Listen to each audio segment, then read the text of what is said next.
எங்களை அதிக அதிகமாய் நேசித்து வழிநடத்துகிற அன்பின் நல்ல பிதாவே, இப்பொழுதும் உம்முடைய வார்த்தைகளை கேட்கும்படியாகவும் ஆவிக்குரிய வகையிலே இன்னும் வளரும்படியாகவும் நாங்கள் சிறு மந்தையாய் கூடி வந்திருக்கிறோம் பிதாவே. போதிக்கப்பட போகிற உம்முடைய வார்த்தைகளை நாங்கள் கேட்கவும் உணர்ந்து கொள்ளவும் எங்களுக்கு வேண்டிய ஞானத்தையும் பிரகாசமுள்ள மனக்கண்களையும் அனுகிரகம் பண்ணும்படியாக இடத்துல வேண்டுதல் செய்கிறோம் பிதாவே.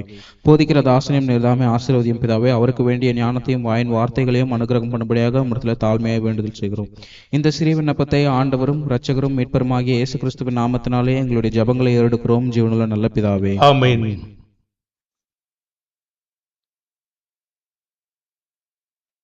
நாம் நீதிமொழிகள் 15வது அதிகாரம் 3ஆம் வசனத்திலே தேவன் நல்லோரையும் தீயோரையும் கவனித்துக் கொண்டிருக்கிறார்.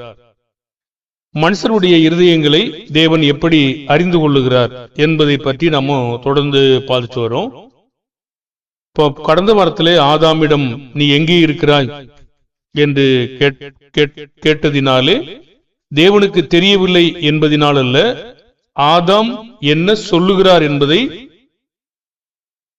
அவரை பற்றின காரியத்திற்காக கேட்கிறார்.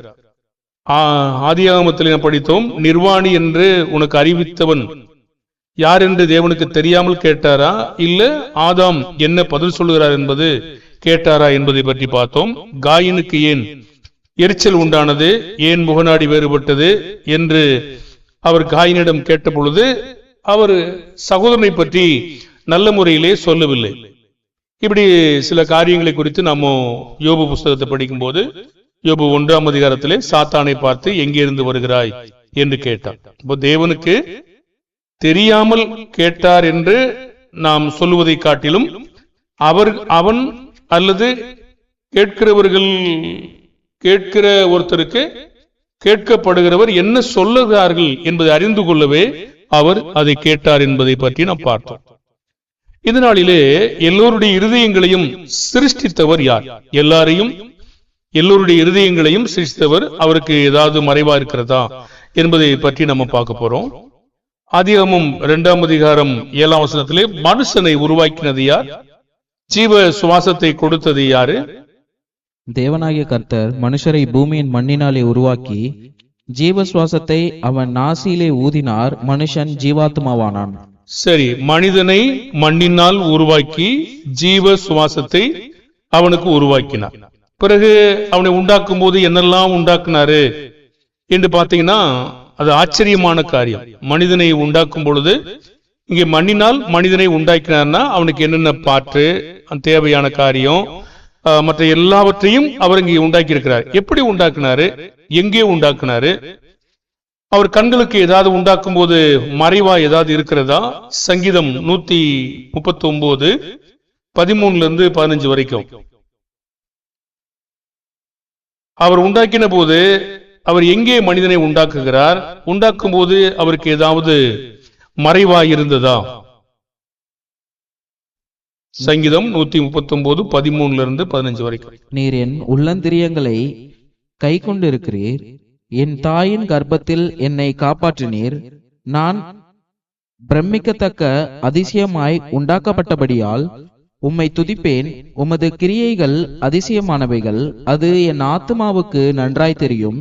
நான் ஒளிப்பிடத்திலே உண்டாக்கப்பட்டு பூமியின் தாழ்விடங்களிலே விசித்திர வினோதமாய் உருவாக்கப்பட்ட போது என் எலும்புகள் உமக்கு மறைவா இருக்கவில்லை. சரி, அப்போ மனிதன் எங்கே உண்டாக்குனார் கேட்டீங்கன்னா ஒளிப்பிடத்தில் உண்டாக்கப்பட்டு தாழ்விடங்களில், பூமியின் தாழ்விடங்களில் விசித்திர வினோதமாய் உருவாக்கப்பட்ட போதும் எலும்புகள் உமக்கு மறைவாய் இருக்கவில்லை.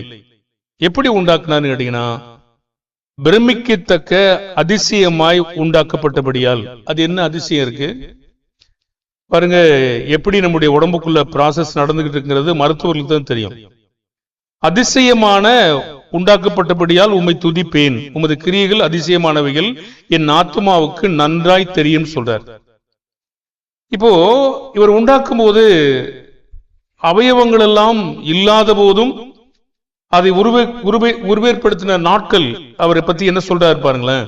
சங்கீதம் 139:16 என் கருவை உம்முடைய கண்கள் கண்டது, என் அவயவங்களில் ஒன்றாகிலும் இல்லாத போதே அவைகள் அனைத்தும் அவைகள் உருவேற்றப்படும் நாட்களும் உமது புஸ்தகத்தில் எழுதியிருந்தது.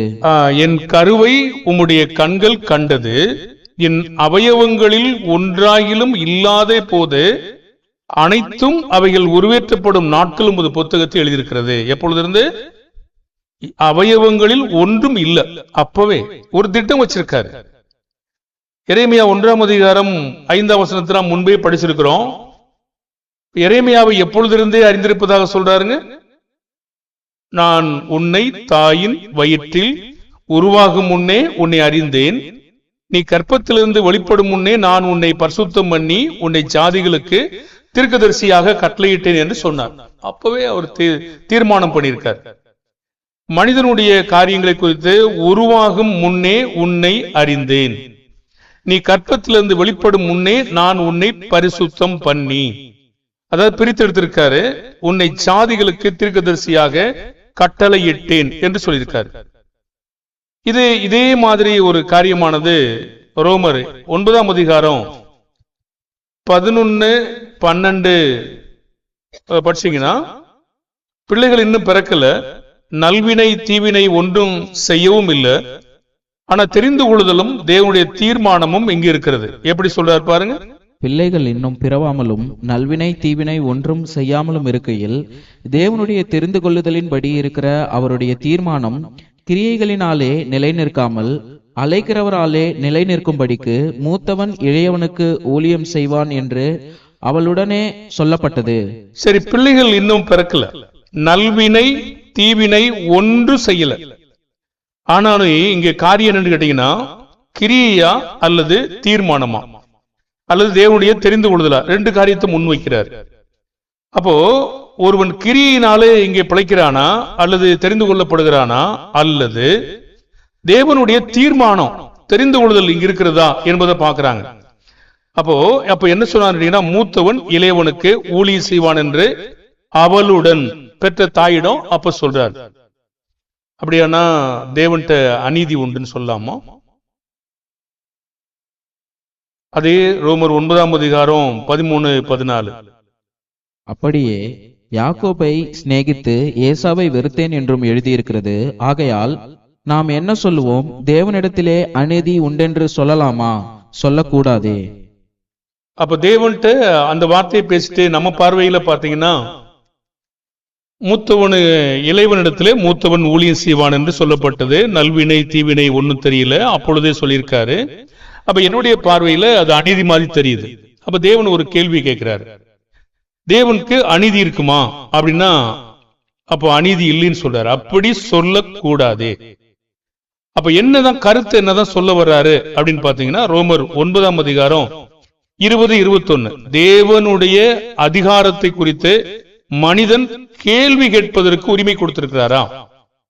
அப்படியானால் மனுஷனே தேவனோடு எதிர்த்து தர்க்கிக்கிற நீ யார்? உருவாக்கப்பட்ட வஸ்து உருவாக்கினவனை நோக்கி நீ என்னை ஏன் இப்படி உண்டாக்கினாய் என்று சொல்லலாமா?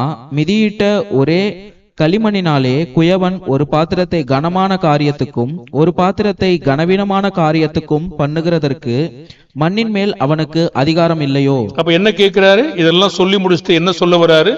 தேவனுடைய அதிகாரத்தை கொடுத்து சிருஷ்டிப்பை குறித்து, ஏன் என்னை ஊமைனா உண்டாக்குன, ஏன் என்னை செவிடா உண்டாக்குன, ஏன் என்னை பார்வையற்றவனா உண்டாக்குன அப்படிங்கறத பத்தி கேள்வி நம்ம யாராவது கேட்க முடியுமா? என்னையே உயரமா உண்டாக்குன, என்னையே குள்ளமா உண்டாக்குன, என்னையே அழகியா உண்டாக்குன, என்னையே அசிங்கமா உண்டாக்குன்னு கேட்க முடியுமா? இல்ல சொல்ற.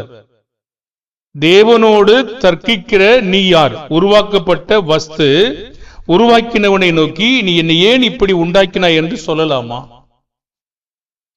ஒரே களிமண்ணினாலே குயவன் ஒரு பாத்திரத்தை கனமான காரியத்திற்கும், உண்டாக்கும் போதே அப்படி மாதிரி சொல்லல, கனமான காரியத்திற்கும் ஒரு பாத்திரத்தை கனவீனமான காரியத்திற்கும் பண்ணுகிறதற்கு மண்ணின் மேல் அவனுக்கு அதிகாரம் இல்லையோ? அவங்க வளர்ந்து வரும்போது அவங்களை அப்படி தேவன் ஆக்குறாரு, சில காரியங்களை விசேஷமாகவும் ஆக்குறாரு. அப்படியானால் தேவனுடைய எல்லா செய்கைகளையும் நாம் அறிந்து கொள்ள முடியுமா? என்னதான் ஆராய்ச்சி பண்ணாலும் இதுக்குதான் செஞ்சாரு, இதுக்குதான் செஞ்சிருக்காரு எனக்கு தெரியுமா? தேவனை பற்றி, மனிதனை பற்றி அல்ல, தேவனுடைய எல்லா செய்கைகளையும் அறிந்து கொள்ள முடியுமா? இதுக்கு 2 எடுத்துக்காட்டு சொல்றாரு. பிரசங்கி 11:5.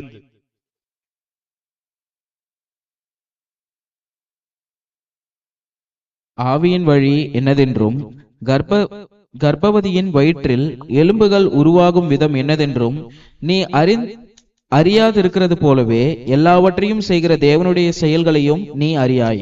அப்ப தேவனுடைய எல்லா செயல்களையும் அறிந்து கொள்வதற்கு நம்மால முடியுமா? அது முடியாது. அப்படிங்கிறதுக்கான எடுத்துக்காட்டு 2 எடுத்துக்காட்டு என்னங்க? ஆவியின் வழி, மரித்து போனவங்களுடைய நிலை, அவங்கள பற்றின காரியம், இது என்ன நடக்குது நமக்கு சொல்லப்பட்டது மட்டும்தான் தெரியுங்க. அதுக்கு மேல நமக்கு தெரியாது. அடுத்த ஒரு காரியம், குழந்தை உருவாகும் போது, இங்க இருக்கக்கூடிய கான்ட்ராக்ட் பார்த்தீங்கன்னா, குழந்தை உருவாகிற பொழுது ஆவியின் வழி இன்னதென்றும் கர்ப்பவதியின் வயிற்றில் எலும்புகள் உருவாகும் விதம் இன்னதென்றும் அறியாதிருக்கிறது போல. அப்ப மனிதன் இதை பற்றி அறிந்திருக்க முடியாது. எப்போ அவனுக்குள்ள ஆவியை வைக்கிறாரு, எப்போ எலும்புகள் உருவாகுது அப்படின்னு என்ன செய்யாது, தெரியாதது போலவே தேவனுடைய எல்லா செய்கைகளையும் தெரியாது. ஒரு சகோதரி என்கிட்ட வந்தாங்க 2-3 ஆண்டுகளுக்கு முன்னதாக. அவங்க பிள்ளைகள் இங்கதான் ஞானஸ்தானம் எடுத்தாங்க, இங்க வந்து போயிச்சாங்க. அது நம்ம சகோதரி தூரமா இருக்காங்க, இங்க வருவாங்க, அப்பப்போ புது இடத்திற்கு வருவாங்க சில நேரங்கள்ல. அவங்க கேட்டாங்க, என்னுடைய தாய் எதுக்கு இறந்து போனாங்க, என்ன காரணமா இருக்கும்? நான் சொன்னேன், என்னென்ன காரணங்களா இருக்கு ஒருத்தர் இறந்து போறதுக்கு, எல்லா காரணத்தையும் சொல்லிட்டேன், நீங்களே புரிஞ்சுக்கன்னு சொல்லிட்டு அவங்க போயிட்டாங்க. உங்களுக்கு புரிஞ்சான்னு என்ன புரிஞ்சு சொன்னாங்க. எதுக்காக ஒரு மனிதர்கிட்ட தேவன் காலத்துக்கு முன்னாடி எடுத்துக்கிறாரு, இதெல்லாம் காரணம் அப்படிங்கிறது வேதத்துல என்னெல்லாம் பதிவு இருக்கிறதோ அந்த பதிவெல்லாம் அவங்களுக்கு சொன்னேன். இதுல உங்களுக்கு எது உங்க குடும்பத்துல பிறந்து வளர்ந்தபடினாலே எது உங்களுக்கு புரிந்திருக்கிறதோ அது நீங்க எடுத்துக்கொண்டது உண்மையா இருக்கலாம் அல்லது தப்பா கூட இருக்கலாம். நான் சொல்ல வேண்டிய காரியத்தை நான் உங்களுக்கு சொல்லிட்டேன்னு சொல்லிட்டேன். அவ்வளவு போயிட்டாங்க. அவங்க கேள்வி கேட்கல, அவங்களுக்கு அது புரிஞ்சிருச்சு எதுக்காக இறந்திருப்பாங்க அப்படிங்கிறது. அவங்களுக்கு இருக்கிற அத்தனை காரணங்களையும், ஒரு மனிதன் ஏன் இறக்குறான் அப்படிங்கிறதுக்கு அத்தனை காரணங்களையும் சொல்லியாச்சு. தெரியாததை சொல்ல முடியாது, தெரியாதது எனக்கு தெரியாது. சரி, இப்ப உங்களுக்கு ஏதாவது தெரிஞ்சிச்சா? ஏதோ ஒண்ணு எனக்கு புரிஞ்சிச்சு சொன்னாங்க. இப்ப அதுக்கு பற்றி அவங்க கேள்வி கேட்கல, ரொம்ப நாளா அந்த கேள்வி கேட்டே இருந்தாங்க. பிறகு ஒரு நாள் அந்த கேள்வியை அவங்க கேட்கல, விட்டுட்டாங்க, ஹாப்பி ஆயிட்டாங்க. அதுக்கு மேல குழப்பமான ஒரு மைண்ட்ல அவங்க இல்லவே இல்லை. அவங்க தெளிவானபடினால நான் அவங்களை பற்றி ஒண்ணு கேட்கல, அவங்களுக்கு புரிஞ்சிச்சு சொல்லிட்டாங்க. இப்ப எல்லா செயல்களையும் பதிவு செய்யப்பட்ட செயல்களை மட்டும்தான் நாம் அறிஞ்சிருக்க முடியும். பதிவில்லாத செயல்களை நமக்கு அறிந்திருக்க தெரியாது. அப்ப இன்னும் சொல்றாரு அவரு, பிரசங்கி 6ஆம் அதிகாரம் 10வது வசனம், இருக்கிறவன் எவனும் தோன்றும் முன்னே பேர் வச்சிருக்கேன்னு சொல்றாரு. இருக்கிறவன் எவனும் தோன்றும் முன்னமே பேரிடப்பட்டிருக்கிறான், அவன் மனுஷன் என்று தெரிந்திருக்கிறது, தன்னிலும் பலத்தவரோட போராட அவனால் கூடாது. சரி, அப்ப என்ன பேர் வச்சிருப்பாரு? கெட்டவன் நல்லவன் பேர் வச்சிருக்காரா? அப்படி அவர் சொல்றதுக்கான வாய்ப்பு இல்லை. ஏன் இல்லைன்னா, பிரசங்கியில சொல்றாரு, மனிதனை உண்டாக்கும் போது தேவன் எப்படி உண்டாக்கினார்? செம்மையானவனாக. அப்ப என்ன பேர் வச்சிருப்பாரு? அந்த பேர் இருக்குமா? கெட்டவனா தேவன் யாரையாவது உண்டாக்கி இருக்கிறதாக நீங்க பார்த்திருக்க முடியுமா? அப்படி எங்குமே இல்லை. மனிதனை உண்டாக்கும் போது தேவன் செம்மையானவனாக உண்டாக்கி இருக்கிறார். அவனோ அநேக உபாய தந்திரங்களை தேடிக்கொண்டார். அப்ப இங்க என்னதான் இருக்கு? இப்ப இருக்கிறவன் எவனும் தோன்றும் முன்னே பெயரிடப்பட்டிருக்கிறான். கருத்து என்ன? என்ன கருத்தோட சொன்னாரு அங்க சொல்றாரு பாருங்க. இருக்கிறவன் எவனும் தோன்றும் முன்னே பெயரிடப்பட்டிருக்கிறான், அவன் மனுஷன் என்று தெரிந்திருக்கிறது. அப்போ இவன் என்னதான் போராடினாலும் பலத்தவரோட என்ன செய்ய முடியாது, என்னன்னு கண்டுபிடிக்க முடியாது. அப்ப அங்கதான் பதில் இருக்கு. என்ன பேர் இருப்பான்னா, மனுஷனுக்கு என்ன இருக்கிறதோ அதை பற்றி அவர் பேர் வச்சிருக்கார். இவன் இந்த காரியங்களை செய்யக்கூடும், இந்த காரியங்களை அவன் செய்வான் அப்படிங்கிறது தேவனுக்கு தெரிஞ்சிருக்கிறது. மற்றபடி அதை மீறி அவனால் என்ன செய்ய முடியாது, பலத்தவரோட அவனால் போராட அவனால் முடியாது. இப்ப தேவன் ரோமர் 4ஆம் அதிகாரம் 17ஆம் வசனத்துல இல்லாதவைகளை இருக்கிறவைகளை போல தேவனால் எப்படி அழைக்க முடிந்தது என்றால், ஆபிரகாமுடைய காரியத்தில் எப்படி பொருந்ததுன்னு பாருங்க. ரோமர் 4:17, அநேக ஜாதிகளுக்கு உன்னை தகப்பனாக ஏற்படுத்தினேன் என்று எழுதியிருக்கிறபடி அவன் தான் விசுவாசித்தவருமாய் மரித்தோரை உயிர்ப்பித்து இல்லாதவைகளை இருக்கிறவைகளை போல் அழைக்கிறவருமாய் இருக்கிற தேவனுக்கு முன்பாக நாம் எல்லோருக்கும் தகப்பனானான். இல்லாதவைகளை இருக்கிறவைகளை அப்படி அழைக்க முடியும்? அது இல்லையே. அப்ப இல்லாதவைகள் என்று சொல்லுவது யாருக்கு? தேவனுக்கா மனிதனுக்கா? அது தேவனுக்கு இல்லையே. தேவனுக்கு இருக்கிறவைகளா இருக்கிறது, மனிதனுக்கு தான் அது இல்லாதவைகளா இருக்கிறது. மனிதன் எப்படி அதை பார்ப்பணுமே, அநேக ஜாதிகளுக்கு உன்னை தகப்பனாக ஏற்படுத்தின என்று எழுதியிருக்கிறபடி அவன் தான் விசுவாசித்தவருமாய் மரித்தோரை உயிர்ப்பித்து இல்லாதவைகளை இருக்கிறவைகளை போல அழைக்கிறவருமாய் இருக்கிற தேவனுக்கு முன்பாக நமக்கு எல்லாரும் தகப்பனானான். ஆபிரகாமுக்கு வாக்குத்தத்தம் பண்ணும்போது என்ன இல்லை? வானத்து நட்சத்திரங்களை பார், கடற்கரை மணலை பார், இன்னும் எல்லாத்தையும் பாரு, இவ்வளவு ஜனங்களை தருவேன்றார். அப்ப அவர்கிட்ட என்ன இருந்துச்சு? இல்லை. என்ன இல்ல? பிள்ளை இல்லையே. அப்ப இவன்ட்ட இல்ல, ஆனா தேவன்ட்ட இருக்கு. அப்ப தேவன்ட்ட என்ன இருக்கு? நான் உன் சந்ததியை பெருக பண்ணுவேன்றார். ஆனா அவன்கிட்ட சந்ததி கிடையாது. அப்போ இல்லாதவைகளை இருக்கிறவைகளாக அழைக்கிறவன் ஆபிரகாம் விஷயத்தில் எப்படி பொருந்தும்னா, ஆபிரகாமுக்கு வாக்குத்தத்தம் பண்ணும்போது அவனுக்கு ஒண்ணுமே கிடையாது. பிறகு அவன் ரொம்ப காலம் இல்ல, கர்ப்ப காலகட்டத்திலும் செத்து போச்சு, அவனுக்கும் சொத்து போச்சு, எல்லாம் போச்சு. இது இருந்தும் கூட அவர் தேவனை நம்பி இருந்தபடினாலே தேவன் அவனுக்கு கொடுத்தார். அப்போ தேவனிடத்திலிருந்து எல்லாம் ஆபிரகாமுக்கு இருந்ததான்னு கேட்டீங்கன்னா, எல்லாம் இல்லாமல் இருந்ததா? இல்லாமல் இருந்தது எங்க கேட்டீங்கன்னா, ஆபிரகாம்கிட்ட இல்ல, தேவன்கிட்ட எல்லாம் இருக்கிறது.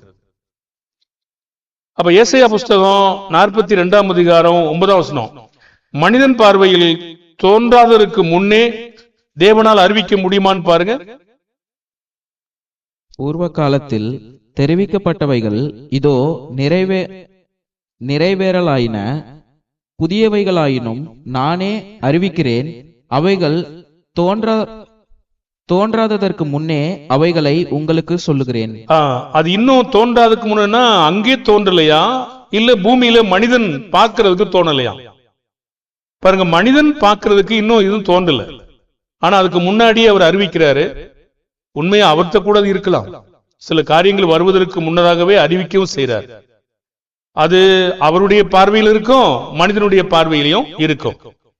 இப்ப புதியவைகளையும் நானே அறிவிக்கிறேன், அவைகள் தோன்றாததற்கு முன்னே அவைகளை உங்களுக்கு சொல்லுகிறேன். செய்தது செய்யப்படாதது அதையும் சேர்த்து சொல்றார். ஏசாயா 46:9-11. முந்தி பூர்வ காலத்தில் நடந்தவைகளை நினையுங்கள். நானே தேவன், வேறொருவரும் இல்லை. நானே தேவன், எனக்கு சமானம் இல்லை. அந்தத்தில் உள்ளவைகளை ஆதி முதற்கொண்டும் இன்னும் செய்யப்படாதவைகளை பூர்வ காலம் முதற்கொண்டும் அறிவிக்கிறேன். என் ஆலோசனை நிலை நிற்கும், எனக்கு சித்தமானவைகளை எல்லாம் செய்வேன் என்று சொல்லி. அப்ப செய்யப்படாதவைகளையும் அந்தத்தில் உள்ள ஆதி முதற்கொண்டு இன்னும் செய்யப்படாதவைகளையும் பூர்வ காலம் முதற்கொண்டு அறிவிக்கிறேன். என் ஆலோசனை தான் நிற்கும், எனக்கு சித்தமானதெல்லாம் செய்வேன். அப்ப தேவன் அறிவித்தவைகளை, திட்டம் பண்ணினவைகளை அவரால் செய்து முடிக்க முடியுமா? முடிகின்றார். ஏசாயா 46:11. உராய்ஞ்சுகிற ஒரு பட்சியை கிழக்கிலிருந்தும் என் ஆலோசனையை நிறைவேற்றும் மனுஷனை தூர தேசத்திலிருந்தும் வரவழைக்கிறவராய் இருக்கிறேன். அதை சொன்னேன், அதை நிறைவேற்றுவேன், அதை திட்டம் பண்ணினேன், அதை செய்து முடிப்பேன். பாருங்க, அவரால் சொல்ல முடியும், அதை நிறைவேற்ற முடியும், திட்டம் பண்ண முடியும், செய்து முடிக்கவும் முடியும்.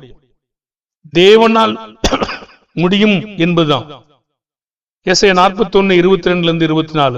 மாயையை நம்பி அதை சார்ந்திருக்கிறவங்கிட்ட தேவன் ஒரு சவால் விடுறாரு. இப்படி கேட்பமே, தேவன் ஒரு கேள்வி கேட்கிறாரு. எப்படி கேட்கிறாரு? உங்கள் வழக்கை கொண்டு வாருங்கள் என்று கர்த்தர் சொல்கிறார். ஏசாயா 41:22-24 வரைக்கும். அவர்கள் அவைகளை கொண்டு வந்து சம்பவிக்க போகிறவைகளை நமக்கு தெரிவிக்கட்டும். அவைகளில் முந்தி சம்பவிப்பைகள் என்னவைகள் என்று சொல்லி நாம் நம்முடைய மனதை அவைகளின் மேல் வைக்கும்படிக்கும், பிந்தி சம்பவிப்பவைகளையும் நாம் அறியும்படிக்கும் நமக்கு தெரிவிக்கட்டும். வரும் காரியங்களை நமக்கு அறிவிக்கட்டும். பின்வரும் காரியங்களை எங்களுக்கு தெரிவியுங்கள். அப்பொழுது நீங்கள் தேவர்கள் என்று அறிவோம். அல்லது நன்மையாவது தீமையாவது செய்யுங்கள். அப்பொழுது நாங்கள் திகைத்து ஏகமாய் கூடி அதை பார்ப்போம்.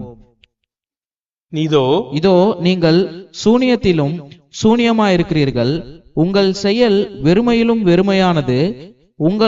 உங்களை தெரிந்து கொள்கிறவன் அருவருப்பானவன். சரி, தேவன் கேட்கிறாரு, அவைகளை கொண்டு வந்து சம்பவிக்க போகிறவைகளை நமக்கு தெரிவிக்கிட்டோம், முந்தி சம்பவிப்பைகள் இன்னவைகள் என்றும் சொல்லி நாம் நம்முடைய மனதை அவ்விடத்தில் வைக்கும்படியாக பிந்தி சம்பவிக்கிறது என்ன தெரிவிக்கட்டும், வருங்காரியங்களை அறிவிக்கட்டும் இருக்கிறார். சில மக்கள் கொடுத்தனமா சொப்பனம் கண்டேன், இதை முன்னாடியே கண்டுட்டேன், ஏன் சொல்லல அப்பனா? இப்படிதான் அந்த பிரசங்கியார் பாக்குறீங்க, யூடியூப்ல பிரசங்கியார் பாத்தீங்கன்னா இதான் நடக்கும் அப்படின்னு முன்னாடி சொல்லிட்டாரு, ஏன் முன்னாடி சொல்லி காப்பாத்தல? சொல்லியிருந்தா அவங்க உசாரா இருந்திருப்பாங்கல்ல. பாருங்க, இதெல்லாம் போய் தேவன் சவால் விடாரு பாருங்க, அவைகளை கொண்டு வந்து சம்பவிக்க போகிறவைகளை நமக்கு தெரிவிக்கட்டும், முந்தி சம்பவிப்புகள் இன்னதென்று சொல்லி நம்முடைய மனதை அவைகள் மேல் வைக்கும்படி பிந்தி சம்பவிக்கலை அறியும்படி நமக்கு தெரிவிக்கட்டும், வருங்காரியங்களை அறிவிக்கட்டும், பின்வரும் காரியங்களை எங்களுக்கு தெரிவிங்க, அப்பொழுது நான் என்ன செய்வோம்? தேவர்கள் என்று நம்புவோம். சோசியக்காரன் உட்கார்ந்துக்கிட்டு சோசியம் பார்த்துக்கிட்டு இருந்தா அவன் சொல்லுவான், அவனை தீர்வா பண்ணுவான். பாருங்க, அவனை கேட்டாலே பாவம்.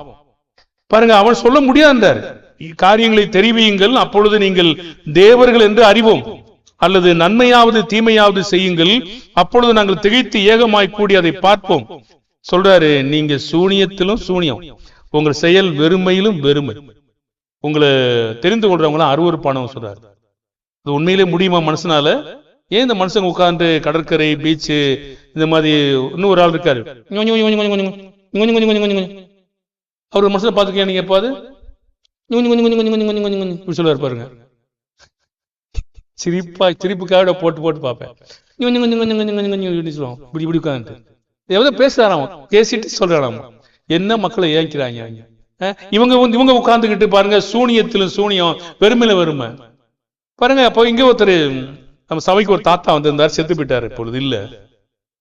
அவரு இந்த மாதிரி சொல்லும் போது, நான் போட்ல போயிட்டு இருந்தேன், அங்க புயல் வந்துடும் ஒருத்தன் சொன்னா, அது வந்துருச்சு, அதில் அகப்பட்டு நாங்க ஏற்கனவே கேட்கல, அம்மையா வானிலை அறிவிக்கிறேன்னையா, வானிலையில புயல் வருதான்னு சொல்லுவாங்க, சொன்னது நடந்துச்சுல, ஆமா அங்க புயல் ஏற்பட்டுருக்குலங்க, ஏற்பட்டு மையம் கொண்டு நிக்குது, அதை சொல்றதுக்கு என்ன செய்யுது? இப்போ இல்லாத போது ஒண்ணு சொன்னாங்களா? இல்லாத போது சின்ன அழுத்தம் இருக்கும்போது சொல்லுவாங்க, எங்கேயாவது ஒரு வாய்ப்பு இருந்தாலும் வானிலை காட்டும், இல்லை என்ன செய்யாது வந்து காட்டாது. இப்படி சொப்பனம் காண்றவங்க, இந்த மாதிரி மாயை பின்பற்றுறவங்க, சோசியம் பார்க்கிறவங்க, இவங்க எல்லாம் அருவருப்பானவங்க சொல்றாரு. தேவனுக்கு விரோதமான ஜனங்கள், தேவ நம்பிக்கையை இழந்த ஜனங்கள். பாருங்க, தேவனுக்கு அவங்க அருவருப்பானதை மக்களுக்கு கற்றுக் கொடுத்தா அவங்க எப்படி இருப்பாங்க? கெடுக்கிறாங்க. ஒருவன் தேவன் ஆலயத்தை கெடுத்தால் கெடுப்பார். அது ஒரு தீய பழக்க வழக்கங்கள். அப்ப தீய காரியங்களை மற்றவிடத்திலே பரப்புவதை நாம் தவிர்க்க வேண்டும். அவர்கள் வெறுமையிலும் வெறுமை, தெரிந்து கொள்கிறவன் அருவருப்பானவன் சொல்றார். தேவன் எவ்வளவு வருத்தமா இருக்கார் பாருங்க. சூனியத்திலும் சூனியம் என்ன அர்த்தங்க? சூனியம்னா ஒண்ணும் இல்ல, சூனியத்திலும் சூனியம், உங்கள் செயல் வெறுமை சொல்றார். அப்ப ஒண்ணுமில்லாத செயலை போய் மக்களை கெட்டதா பயிற்சி வைக்கிற தேவன் ஒரு சவாலை விடுறாரு. நீங்க உங்களால சொல்ல முடியுமா அப்படின்னு கேட்கிறாரு. நீங்க சொல்லுங்க, நான் நம்புறேன்றாரு. பாருங்க, அப்படியே சொல்ல மனுஷனால சொல்ல முடியாது. நம்ம தேவனுடைய வார்த்தைகளை தான் நம்பணுமே தவிர வேற மனுஷனை எதுவுமே நம்ப கூடாது. அப்ப தேவன் கேட்கும் காரியத்திற்கு பதில் கொடுக்க யாராவது முன் வந்தாங்களா? ஏசாயா 41:28-29. அவர்களில் அறிவிக்கிறவன் ஒருவனும் இல்லை, நான் கேட்கும் காரியத்துக்கு பிரதியுத்தரம் கொடுக்கத்தக்க ஒரு ஆலோசனைக்காரனும் அவர்களில் இல்லை.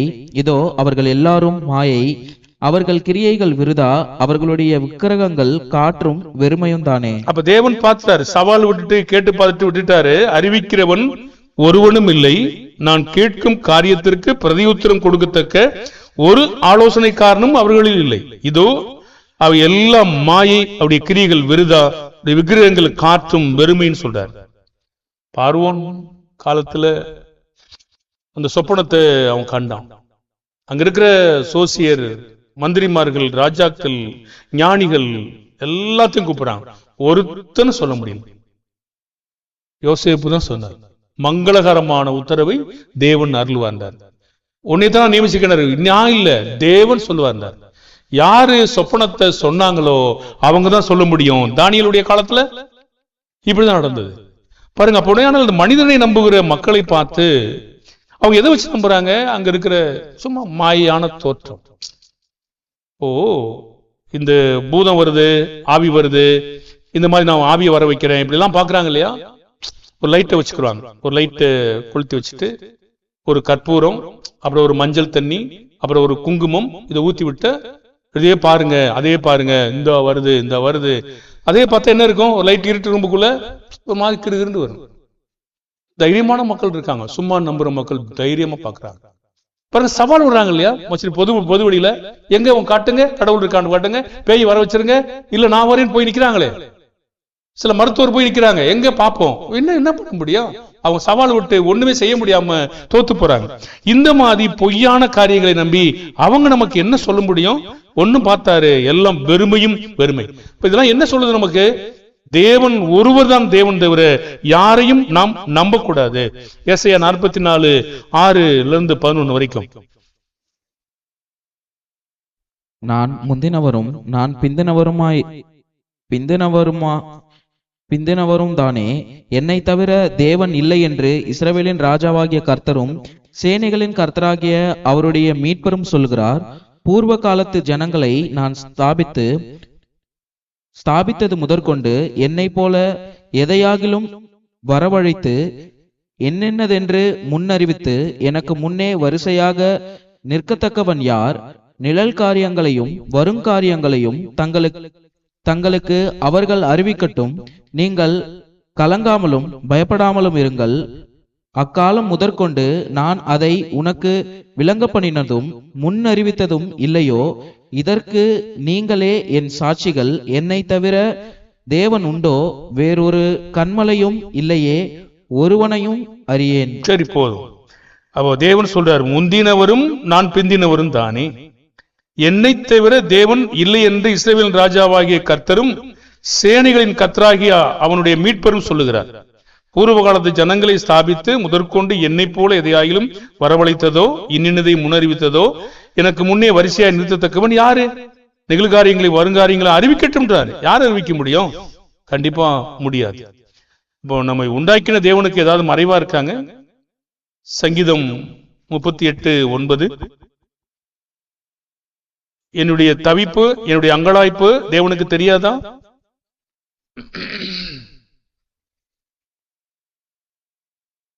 சங்கீதம் 38:9, ஆண்டவரே, என் ஏக்கங்கள் எல்லாம் உமக்கு முன்பாக இருக்கிறது, என் தவிப்பு உமக்கு மறைவா இருக்கவில்லை. அப்ப நீங்க உங்களுக்கு இருக்கக்கூடிய அங்கலாய்ப்பும் உங்களுடைய தவிப்பும் தேவனுக்கு மறைஞ்சிருக்கா? மனதுக்குள்ள நீங்க நினைச்சாலும் சரி, புலம்புனாலும் சரி, தேவனுக்கு அது மறைவா இல்லை. எபிரேயர் 4:13 வாசிங்க. சிருஷ்டி என்ற கருத்துல அவர் பார்வைக்கு மறைவானது ஏதாயிலும் இருக்கிறதா? அவருடைய பார்வைக்கு மறைவான சிருஷ்டி ஒன்றுமில்லை. சகலமும் அவருடைய கண்களுக்கு முன்பாக நிர்வாணமாயும் வெளியரங்கமாயும் இருக்கிறது. அவருக்கே நாம் கணக்கு ஒப்புவிக்க வேண்டும். அவருடைய பார்வையில மறைவானது ஏதாவது இருக்கிறதா? ஒண்ணு இல்லை. தேவனுக்கு தெரியாம நீங்க என்ன யோசிக்க முடியும்? நான் என்ன பேச முடியும்? நான் என்னது செய்ய முடியும்? ஒண்ணு செய்ய முடியாது. சகலமும் அவருடைய கண்களுக்கு முன்பாக நிர்வாணமாயும் வெளியரங்கமாயும் அவருக்கே நாம் என்ன செய்யணும்? கணக்கு ஒப்புவிக்கணும். முதலாவது மருத்துவத்துறையில போனீங்கன்னா எக்ஸ்ரே எடுன்றாங்க, அப்புறம் ஸ்கேன் எடுன்றாங்க, அப்புறம் எம்ஆர்ஐ போடுங்க, சிடி ஸ்கேன் போடுங்க. துல்லியமா எதெல்லாம் தெரியுமோ அதுவே தேவன் கொடுத்த ஞானத்துல அந்த மிஷினை கண்டுபிடிச்சிருப்பானா தேவனுக்கு உள்ள இருக்கிறது தெரியாதா? நல்லா தெரியும். சொல்றாரு பாருங்க, நீதிமொழிகள் 15:11, பாதாளமும் அழிவும் கர்த்தரின் பார்வைக்கு பிரதேசமாயிருக்க, அது மறைந்தில்லாமல் இருக்க, மனுபுத்தருடைய இருதயம் அதிக பிரதேசமாயிருக்கும் அல்லவா என்று கேட்கிறாரு. அப்ப இதெல்லாம் ஏதாவது மறைஞ்சிருக்கா தேவனுக்கு? இல்லவே இல்லை. அப்ப தேவன் நம்முடைய யோசனைகளை அறிஞ்சிருக்கார் பாருங்க. சங்கீதம் 139:4 பாருங்க. சங்கீதம் 139:4,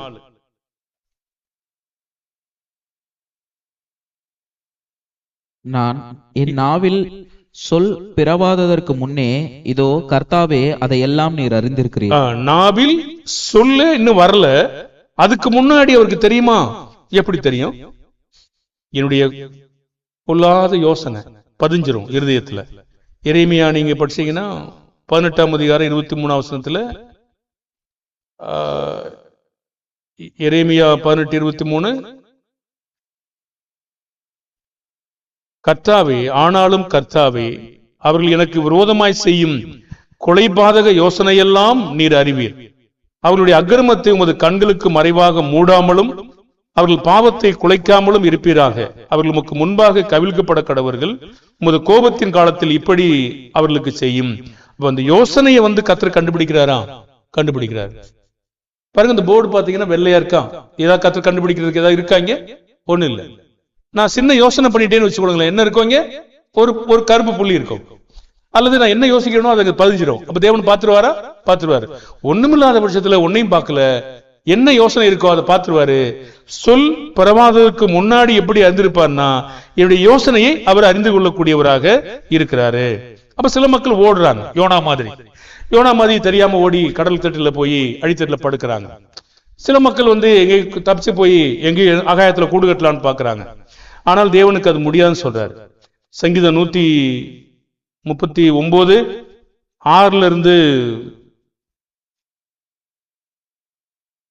10 வரைக்கும் படிங்க.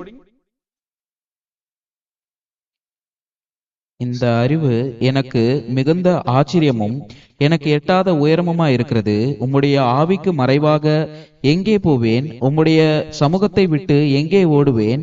நான் வானத்திற்கு ஏறினாலும் நீர் அங்கே இருக்கிறீர். நான் பாதாளத்தில் படுக்கை போட்டாலும் நீர் அங்கேயும் இருக்கிறீர். நான் விடியற்காலத்து செட்டைகளை எடுத்து சமுத்திரத்தின் கடையாந்திரங்களிலே போய் தங்கினாலும் அங்கேயும் உமது கை என்னை நடத்தும், உமது வலது கரம் என்னை பிடிக்கும். இன்னும் தொடர்ந்து 12 வரைக்கும் படிங்க. இருள் என்னை மூடிக்கொள்ளும் என்றாலும் இரவும் என்னை சுற்றி வெளிச்சமாயிருக்கும். உமக்கு மறைவாக இருளும் அந்தகாரப்படுத்தாது. இரவும் பகலை போல வெளிச்சமாயிருக்கும். உமக்கு இருளும் வெளிச்சமும் சரி. அப்ப நமக்கு தான் இந்த இருள் வெளிச்சம்லாம் சரியா இருக்கு, அவருக்கு எல்லாம் ஒன்னாதான் இருக்கு. பாருங்க, மனிதனுக்காக தான் இதெல்லாம் இருக்கு. அவர் சொல்றாரு, இந்த அறிவு எனக்கு மிகுந்த ஆச்சரியம். 6ஆம் வசனத்துல ஆச்சரியமும் எனக்கு எட்டாத உயரம்ன்றார். உம்முடைய ஆவிக்கு மறைவாக நான் எங்கே போவேன்? உம்முடைய சமூகத்தை விட்டு எங்கே ஓடுவேன்? வானத்துல போய் ஏறினாலும் அங்கே இருக்கிறீர், பாதாளத்துல படுக்கை போட்டாலும் நீ அங்கே இருக்கிறீர். இன்னும் ஒரு நம் சீரணிக்க முடியாத வசனம் இருக்கு. அது என்ன சொல்லுதுன்னு கேட்டீங்கன்னா, ஒரு தவறான காரியங்களை செஞ்சுட்டு ஓடுனா நான் அங்கே அந்த பாம்புகளுக்கு கட்டையிட வேண்டாரு. சமுத்திரத்துல ஆழத்துல போய் உட்கார்ந்தாலும் பாம்புகளுக்கு என்ன செய்வாராமா? கட்டையிட்டு கடிக்க வச்சிருவாராம். தப்பிச்சு ஓடும்போது சுவர்ல வச்சோம்னா அங்க ஒரு ஏதோ பாம்பு இருக்குமா, அங்க தப்பிச்சா கரடி இருக்குமா, அங்க தப்பிச்சா சிங்கம் இருக்குன்றார். தேவனுக்கு எதிராக நம்ம என்ன செய்ய முடியும்? ஒண்ணுமே செய்ய முடியாது. அப்ப நம்ம படிக்கிற பாடம் என்ன அப்படின்னு கேட்டீங்கன்னா, தேவன் இருதயத்தை உருவாக்குனவரு நம்முடைய இருதயத்தை கண்டுபிடிக்க முடியாதா? தோன்றும் முன்னும் வாயில பிறக்காததுக்கு முன்னாடியும் நம்முடைய யோசனைகளையும் அறிந்திருக்கிறார். அப்படின்னா தேவனுக்கு நம்ம பயந்துருக்கணுமாங்க? இதெல்லாம் எது சொல்லுது? தேவனுக்கு எதிராக நம்ம கெட்ட யோசனை எப்படி யோசிக்க முடியும்? நமக்கு ஏதாவது தெரியலன்னா வாயை பொத்திக்கிட்டு அமைதியா இருக்கணும், பேசக்கூடாது. தேவனே எனக்கு புரியல, எனக்காக உதவி செய்யுங்க, நான் தவறா புரிந்து நான் பாவம் செய்யாதபடியும் எதிரா பேசாதபடியும் நீ விலக்கி காத்துக் கொள்ளுங்க நம்ம கேட்கணும்.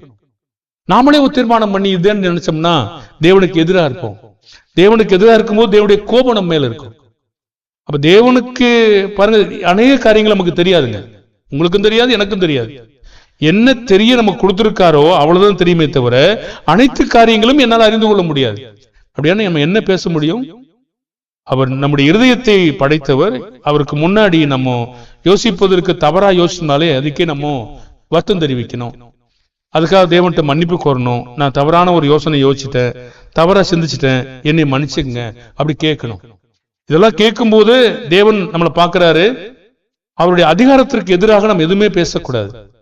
அப்ப அதிகாரத்திற்கு எதிராக பேசும்போது நம்ம என்ன செய்யணும்னு கேட்டீங்கன்னா, தேவனை எதிர்க்கிறோம். அப்படியும் எதிர்க்கக்கூடாது. நம்ம செயலுக்காக அல்ல, தேவனுடைய திட்டத்தை அவர் நிறைவேற்றவராக இருக்காரு. அவருக்கு மறைவானது ஒன்றும் கிடையாது. இருதயத்தை உருவாக்கி ஆராய்ந்து அதை கண்டுபிடித்து அதை அறிந்திருக்கிறாரு, சொல்லவும் செய்யறாரு, நடக்கவும் பண்றாரு. அப்போ இல்லாதவைகளை இருக்கிறவைகளா சொல்லவும் செய்யறாரு, அதை சொல்றாரு, திட்டம் பண்றாரு, தீர்மானம் பண்ணாரு, அதை முடிக்கவும் செய்யறாரு. மனுஷங்களால இதெல்லாம் சொல்லவே முடியாது. நிறைய உலகம் இன்னைக்கு அப்படிப்பட்ட காரியங்களை கேட்டுட்டு ஓடிக்கிட்டு இருக்கு. இதுக்கு பேப்பர்ல பாத்தீங்கன்னா ஒரு பக்கம் முழுசும் தூலாம், ரிஷபம், கன்னிகம், கபடம், என்னது நண்டு, தராசு, பெரிய ஒரு பக்கத்தையே போட்டு வச்சிருப்பாங்க. அப்புறம் காலாண்டுல வேற போட்டு வச்சிருப்பாங்க. இதனால என்ன ஆகும்? என்ன ஆகும்? ஒன்னாகாது. இதுதானே இந்து மக்கள் எல்லாம் பாக்குறாங்க. பார்த்து அவங்க எல்லாம் இந்த எல்லாத்தையும் 4 நட்சத்திரம் அதெல்லாம் பார்த்துட்டு தான் செய்யறாங்க. விவகாரத்துல போய் நின்றுகிட்டு இருக்காங்க. அதெல்லாம் பார்த்துட்டு தான் செய்யறாங்க. அந்த எலும்பு சம்பளத்தை மேல ஏத்தி தான் போறாங்க. விபத்துல போய் சாகுறாங்க. இவங்களுக்கு என்ன புரியுது? அதெல்லாம் போச்சு ஏத்தி தானே போறாங்க. எல்லாம் நின்று ஏத்திட்டு தான் போறாங்க. அங்க போய் சேர்த்து கிடக்காங்க. அப்ப என்னத்துக்கு தான் கொடுக்க முடியும்? நன்மையும் செய்யாது, தீமையும் செய்யாது. தேவனுக்கு எதிராக தேவன் ஒருவரால் மட்டுமே எல்லாத்தையும் சொல்ல முடியும், கவனிக்க முடியும், பார்க்க முடியும், நடத்த முடியும்.